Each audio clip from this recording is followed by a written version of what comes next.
ঢাকা থেকে বরিশাল চরমনের উদ্দেশ্যে ছেড়ে যাচ্ছে এমবি পারাবত 11 নৌযানটি।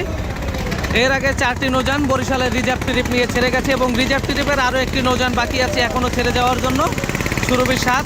সেই নৌযানটিও কিছুক্ষণের মধ্যে ছেড়ে যাবে। তো পারাবত 11 নৌযানটি বরিশাল চরমনের উদ্দেশ্যে ছেড়ে যাচ্ছে এবং এরপরেই ছেড়ে যাবে শুভরাজ 9। তো দেখতে পাচ্ছেন পারাবত 11 নৌযানটি বরিশাল চরমনের উদ্দেশ্যে যাত্রাগুলো। সকলেই ভিডিওটি দেখুন, ভালো লাগলে লাইক দিয়ে কমেন্ট করুন, আর এই চ্যানেলে নতুন হয়ে থাকলে অবশ্যই চ্যানেলটি সাবস্ক্রাইব করে পাশে থাকা বেল বাটন বাজিয়ে দেন, যাতে আমাদের পরবর্তী ভিডিওর নোটিফিকেশন সবার আগে আপনার কাছে পৌঁছায়। সকলেই ভালো থাকুন, সুস্থ থাকুন।